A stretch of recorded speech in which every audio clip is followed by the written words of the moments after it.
Hello. Today I want to make a video about how to counter an underhook from top half guard chest to chest.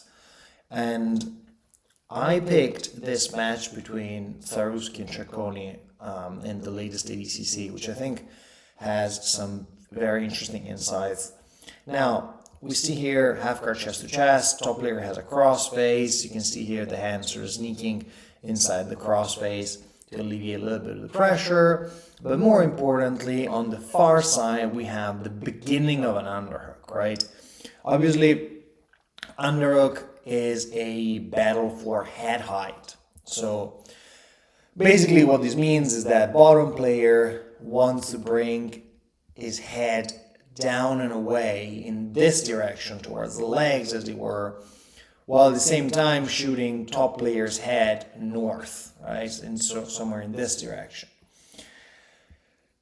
And to do so, he needs to bring the shoulder off the ground, right? So things as they stand now, bottom player does have an underhook, but functionally doesn't work as an underhook because he doesn't have this head height and the shoulder is virtually pinned on the ground, right? And so we're going to see here how top player sort of retains this position and a few troubles that arise, and then I'm going to give you a potential solution.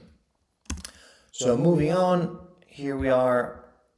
We start here. You can see it has a 10-finger grip to kind of clamp the shoulder, the elbow down, and eventually is going to he's going to use his shoulder to force bottom player's head away, as in sort of forcing first the gaze away from himself, and is going to switch to a V grip on the shoulder and eventually post on the floor.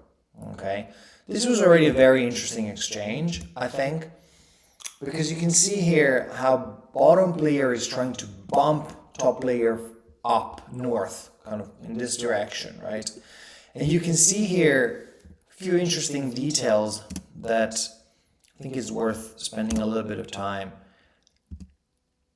A V grip wedges him in place, and so it sort of allows him not to get bumped forward too much.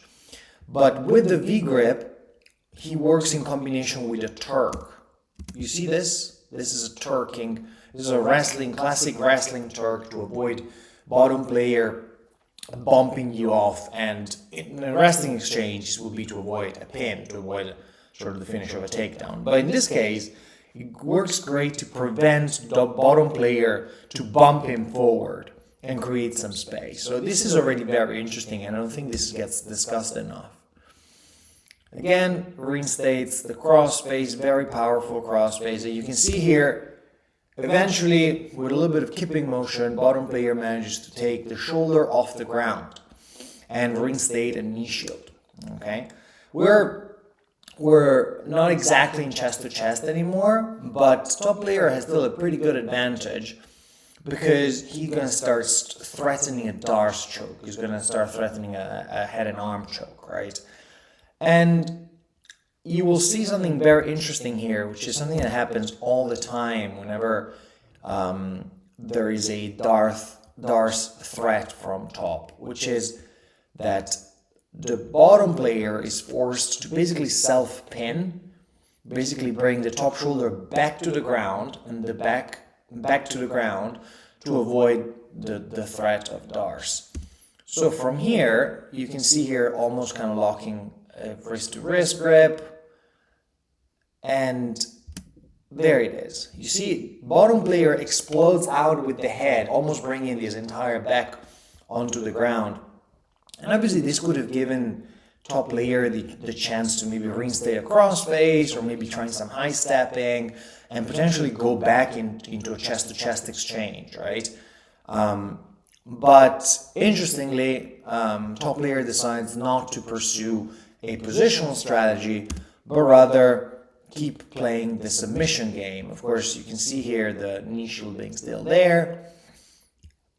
Probably has a 10-finger grip here locked, and starts windshield wiper the leg free. And there you go. Beautiful action, right?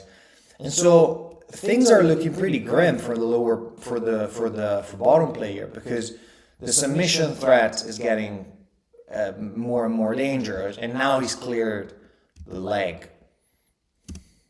And this is where things, I think, become very interesting, because you can see how he has basically a locked dars, or a semi-locked dars, but he's walking towards bottom player's head. And I think this is where all starts going south. What he tries to do now is to put a little bit of weight on the legs. You see, kind of sitting on the legs. But this is not enough. Probably what should have happened is like a proper leg riding scenario in which, with his right leg, top player should have stapled bottom player's top leg in this case. Just sort of leg stapling, or maybe splitting the legs, something along this line, to prevent what's going to happen in a second, which is bottom player turtling. Okay, and now for all intents and purposes, the bottom player is barely pinned anymore. Sure, they're in a front headlock exchange, there's not really a locked dars, and yeah, I mean, now it's, the exchange just changed radically. Now, is this the end of the world? No, of course not. Top player is still in chest to back, front to the elbows, because eventually he's going to end up going behind, and, things are going to look still good. But he was in a top pin. He had a strong submission, as in chest to chest, half guard chest to chest. He had a strong submission threat, and now he's sort of scrambling after, in a chest to back exchange that might result in bottom player just standing up and resetting the position entirely.